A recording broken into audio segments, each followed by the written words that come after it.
The council are looking to see how we can make vulnerable people or keep them as independent as possible for as long as possible. Keep them at home rather than being in residential care or hospital. So we've been trying some technology that fits into that sort of category. We come today to meet Nicole. She'd been trialling one of our Buddi GPS tracker systems. Well, when I was first told about Nicole, it was somebody from occupational therapy that got in touch with me to say she was really struggling with well-being and I think her mental health more than anything, about the fact that she was stuck at home all the time.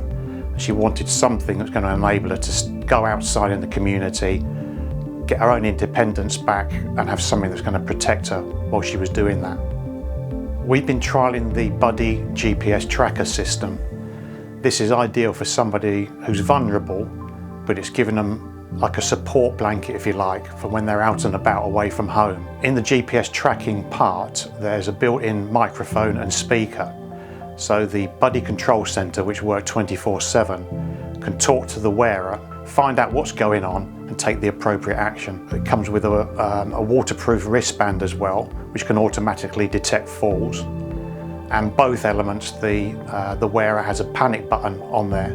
So if they need any help at all, they can summon that help by pressing the panic button. And as far as family and friends or carers are concerned, they can download the Buddi app onto their smartphone, and then they themselves can see where their loved one may be at that moment in time by locating them on the map on the app. We've just launched a new website called Your Life, Your Way. That explains how to get all information that's available as to how to find out about the adult social care journey throughout the East Riding of Yorkshire.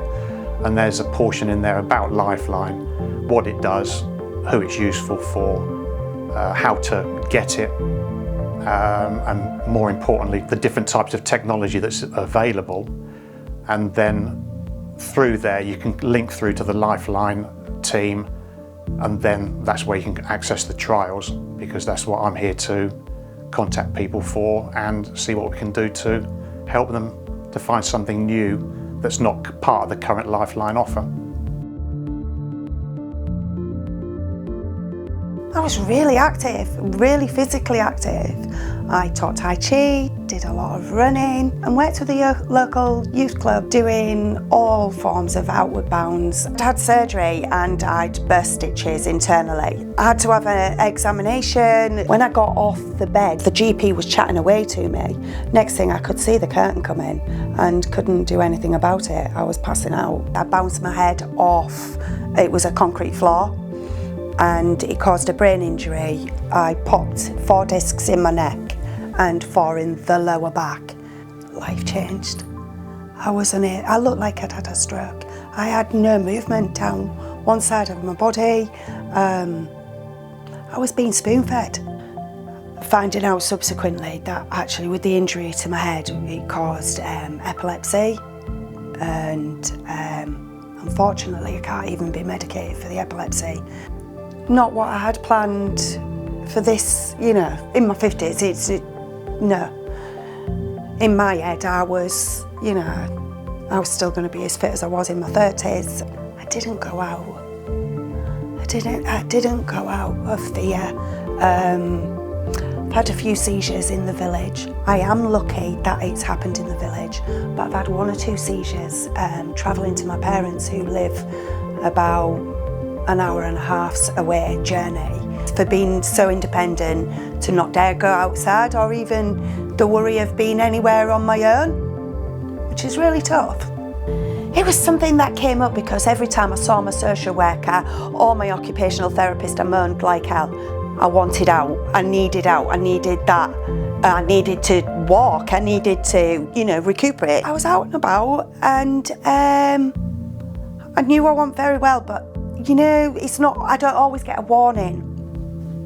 And it came into play, and it was a lady was asking me about, who's this talking to me? And all I could say to her was, listen. This woman couldn't say enough about it, how amazing, what a really good idea, because she said I would have panicked. And the people here told her, this lady's got epilepsy, you know, they talk you through what to do, you know, told the lady my name It helps to have that. It just sort of doesn't make you feel as vulnerable. Having that there and knowing that if anything happens to me, that there is people who know what to do, people who know who I am, crucially, you know, because that is, for me, it's a massive deal. Knowing that I will be able to get the care. That's absolutely amazing and made all the difference, by the way, because treatment was quick. I feel they can be life-altering for so many people, not just people with a visible disability, but also those with hidden disabilities. Just to know that if I went down at any point, they're there, they are there quick. My boys gave up their lives to be around me because of fear of hurting myself. So what that's done is not only given me my life back, but given my children their life back. My sons, crucially, feel safe that I'm in my house and I'm safe. To me, it feels like a security blanket, a good one, a really good security blanket, and I couldn't recommend it highly enough to anybody.